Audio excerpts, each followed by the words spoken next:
It's common thought that if you have a big breakout year like Michigan did in 21, that usually the recruiting impact on that comes a cycle later. Well, Michigan had another outstanding year, an even better year in 2022. And then we see a class that I think ranked like 18th in the country. Mm-hmm. And people, of course, Michigan fans in particular, underwhelmed and concerned about, okay, we just had these two remarkable seasons. We checked everything off on our list aside from a national championship, beat Ohio State, had these outstanding records of what, 12-2, 13-1, and won Big Ten championships. And why are they still out recruiting us by 15 or 18 spots, like 3 versus 18 in the country? Well, we're now seeing possibly that kick into, based on what you just said about Jim Harbaugh and him flirting with the NFL for it being one thing. And also to distinguish for those Ohio State fans and Michigan fans who lived through the 1990s and a set of years where Ohio State was clearly the better team, clearly the better Mm-hmm. program, Mm-hmm. finishing 11-1 range, and Michigan's losing 4 games a season. And it being more of a concern of, how is this happening that a 7-4 team is beating an 11-0 team on the last weekend of the season? And it having the feel of, why are we not showing up for this game? Are we getting out coached?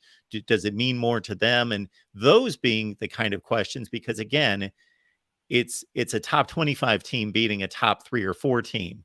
But now the concern has to be at a different level, because it's not like Michigan just showed up the last weekend in November and their season was a waste and they just pulled off an upset. No, it's they've been at least as good. And I would say that their last season certainly was more consistently good than Ohio State. Now, they both entered the game 11-0. And they were impressive in different ways. We both know the dichotomy of their strengths and weaknesses, or their strengths and lesser strengths, really. But Michigan showing up on the same level and then dominating the game to a certain level has to be a whole level of different concern in the Ohio State camp.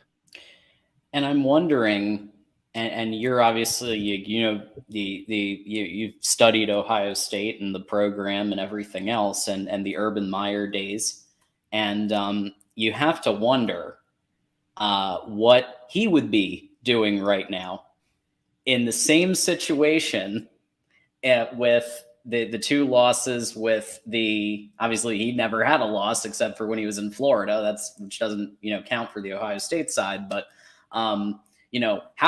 his mentality right now after losing this 4-star running back recruit and these other recruiting losses, and I'd have to think that it would be hitting the fan. I don't even know if Pro Day would be happening.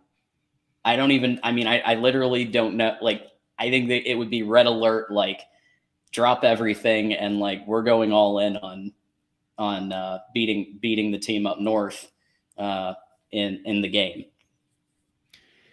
Yeah, those are the kind of questions that are fascinating to think about, but of course we can never answer, because we need parallel universes to be able to run at the same time to say, oh, wow, that's how it would have been. But we will never know. Of course, for as great as Urban Meyer and his record was at both Florida and Ohio State, I'll break this to Ohio State fans. He was inevitably going to lose a game to Michigan. I don't know when that would have happened. It might have happened the next season. It might have happened. It may have not happened yet. We will never know. But if he was going to stick around Ohio State long enough, he was going to lose a game to Michigan. But to his credit, he didn't.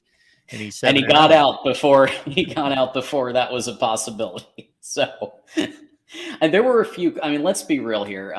There were some close calls, and I think that there's a world in which Brady Hoke makes the 2-point conversion. Yeah. There's a world in which the unsportsmanlike isn't called on Harbaugh in 2016, and the pass interference. I'm not even talking about the spot. I'm talking about the other ones that I really didn't like, that barely ever get called. Like, does Nick Saban get unsportsmanlike? Not very often.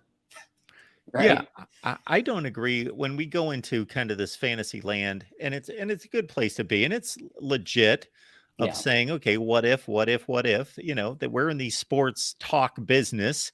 So I Hmm. consider those to be legit, but sometimes fans will stretch those to, well, we lost that game 28-0. If this would have happened and that would have happened, no, no, no, no. But Yeah. those two instances, those two games are certainly, yes, Ohio State did what it needed, especially in 2013. Ohio State made the play, but Hmm. they were one play away from losing that game. Hmm. And then, of course, there was more on the line. Well, there was a lot on the line for Ohio State that day. They were undefeated, but they went on and lost the Big Ten championship to Michigan State. So it became null and void in regards to uh, uh, meaning a national championship shot. But in 2016, I posted a short a few weeks ago because I just thought it was rather, I don't know if you I saw that, remember that. Oh yeah. because I have no issue with any Michigan fans being upset about that and saying, it went against us. Hmm. Let me put it that way. But I personally, the zillion times that I've seen that, I cannot make a decision on that. It obviously went Ohio State's way, I didn't can't go either. Michigan's way. I've looked at it so many times, and of course, like both sides are going to show their angles of that prove their point. I don't look at the spot. I look at the other calls that led to the spot that I thought were way more egregious, right? Like the unsportsmanlikes are almost never called, and the reason that the unsportsmanlike happen is because of the officiating of the pass interference, the phantom PI on Michigan, the missed PI on Ohio State, and the some of the frustration that he felt, which I think was legitimate, and then to go 15 yards, the penalty because of that, I think that cost Michigan more. And then you have the spot, which again I think is a coin flip. I think I I think literally it is can't tell. too. I think it's just I believe that spotting a football is the most inexact science that we have in sports. Yeah. And who knows where the ball is supposed to be spotted. Yeah, I think it gets misspotted every other play. But and that's not the official's fault. How in the world can you tell where to spot a football when you've got a 220-pound guy running into another 240-pound guy, and then they just land on the ground? They're this close, and then they're that close, and they might hit it right on. Guys run out of bounds with a football in their hand. Like, how do you spot that football? Anyway, the Harbaugh has erased all doubt. He's slayed the dragon. He won these two games, won the Big Ten championship. But I certainly stood up for him a number of times to say, wow, that 2016 situation was a bad, bad break. And if that goes his way, then who knows what, having this conversation 2 years ago, I'm still making the point that, yeah, Harbaugh hasn't gotten it done, but man, that 2016 situation was a tough one. And who Hmm. knows how that breaks differently after that. And Maybe any everything stays the quarterback, same. I don't know, but maybe and it doesn't.